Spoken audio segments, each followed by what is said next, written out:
Good afternoon. Thank you very much for having me. I'm now going to work technology. I'm not that good at technology, so please bear with me.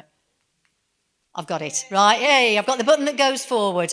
For those of you who want me to talk slower, please do it, because I'm even faster than Vicky, and I have the disadvantage of being a yam-yam.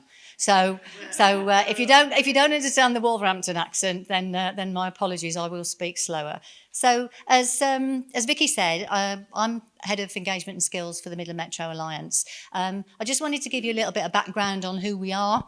We are 9 partners that have come together to deliver this programme. It was a 10-year programme 3 and a bit years ago. We launched on Independence Day, I think it was, in 3 years ago. We are coming to do hopefully 5 extensions and 1 track renewal, which we've already completed. So we've done some work in Wolverhampton. If anybody went in down the Bilston Road, hands up, that was my fault.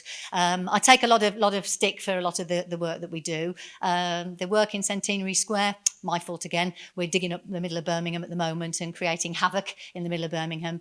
But that will be finished at Christmas. So I've sort of come at this a little bit differently, coming here today. I thought the programme you've got is absolutely amazing. And I think the idea of this People's Panel is incredible, to actually talk to people about what they really, really want and then to try and meet those needs. So I've come at it a little bit differently, and I wanted to show you some of the things that we've done, hopefully to evidence how we're going to work in this area over the next few years. We aren't a magic wand. The Midland Metro Alliance isn't a magic wand. The Metro isn't a magic wand that's going to change everything, but it will be a catalyst for development. It will be a catalyst for joining people together and joining communities together.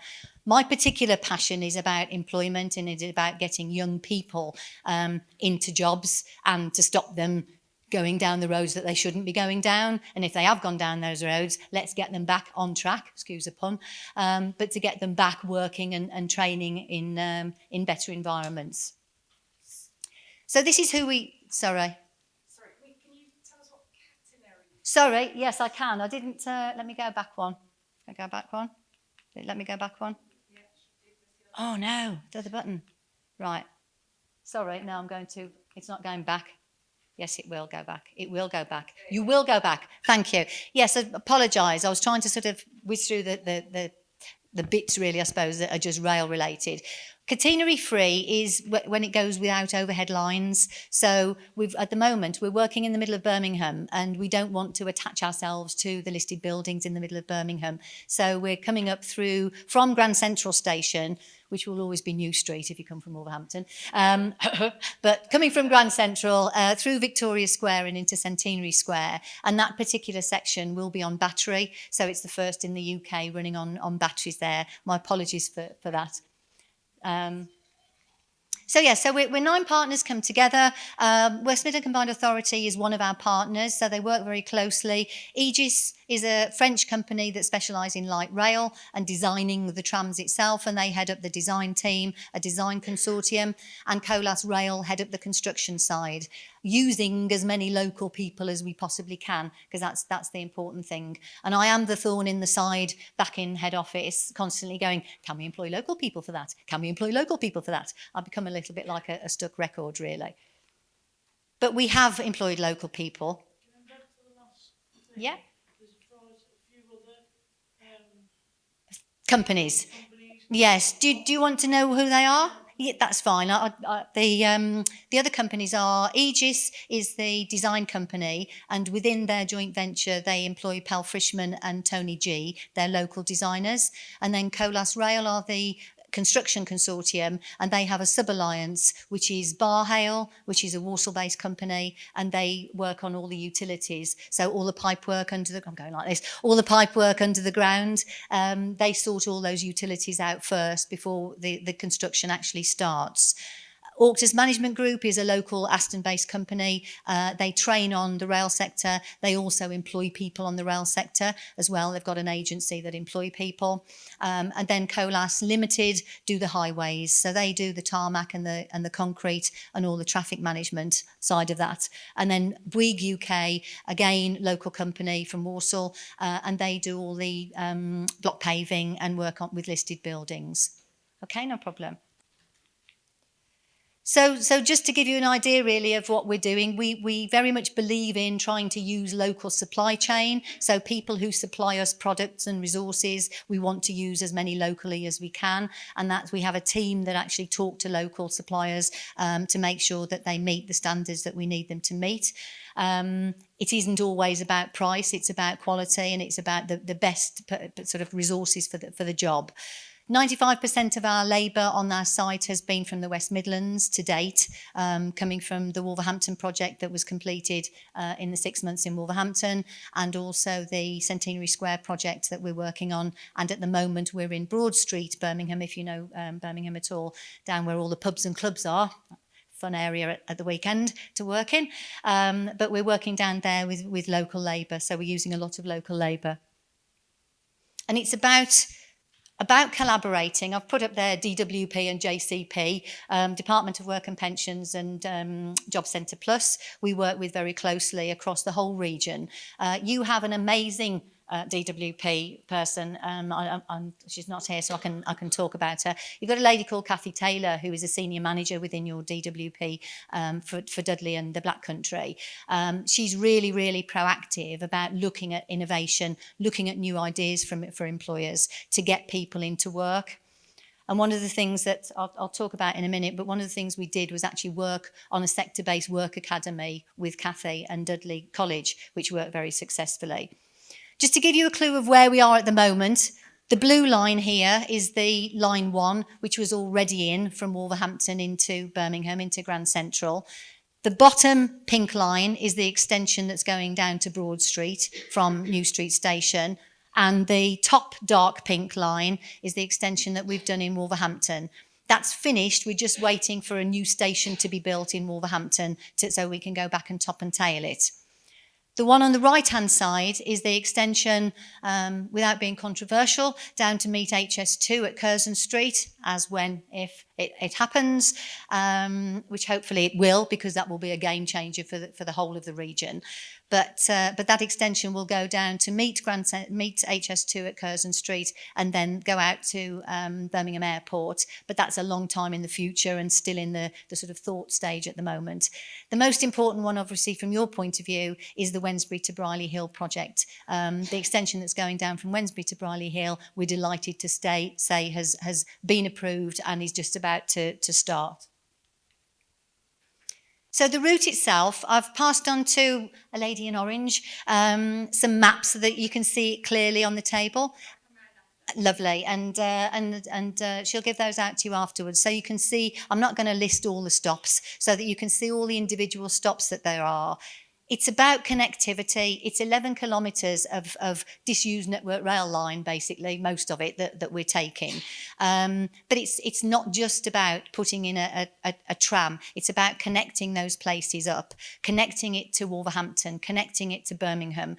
I live the other side of Birmingham, and I've left myself today, so nearly 2 hours to get here, not knowing what the motorways were going to be like. So it's impractical, probably, for somebody here to decide to work in the middle of Birmingham if they've either got to get public transport or they're driving in.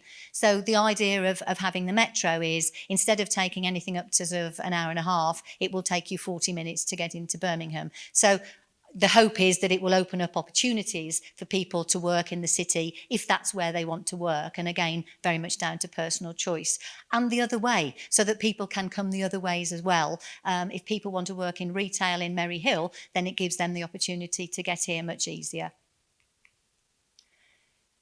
It's about making a difference, in my opinion, and it's something that is my passion and my driver, is that we within our sector, rail and construction, we've got 25,000 people retiring in engineering in the next 5 years. I've been saying this for the last 2 years, every time I meet people and talk to them. It's a massive, massive skill shortage that we have. So part of my role and my team is to go into schools, to colleges, to youth organisations, to talk to people about coming into the sector. I'm 61, so I can say this, but we have an ageing workforce. Our average age in rail and construction is 47. So we're missing 2 generations, really, of people coming into our sector. It's really, really important that we put that out. So we work with schools, we work with colleges. We've given over 6,000 work experience hours this year to young people to come to us and to see what it's all about.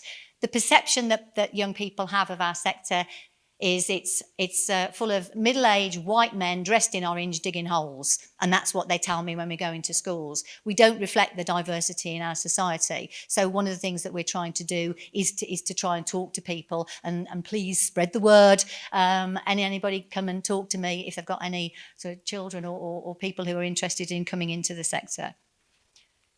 So one of the things that we've done is we've set up an academy. We work with apprentices, we work with graduates, we work with our own workforce to develop them, but more importantly, we work with people who are unemployed.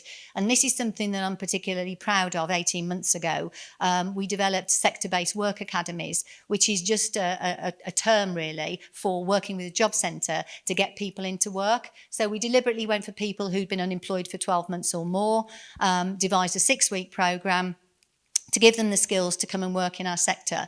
It worked really well. Dudley was one of the best sector-based work academies, so big up Dudley on that one. And the guys who came on the programme, out of the 50 that went through the programme, we employed 26 of those, and we've still got 14 working with us. So again, I'm just trying to sort of show you the things that we can do, and this is something that we will want to continue to do, and do another one in Dudley particularly. We've also developed, and this was my baby for the last 2 years, an apprenticeship in light rail at level 2. No previous qualifications required, which again was my particular thing, because that's what apprenticeships are for, if anybody remembers proper apprenticeships years ago. So they don't need maths and English, they don't need any other qualifications, they don't care if they've been in the nick.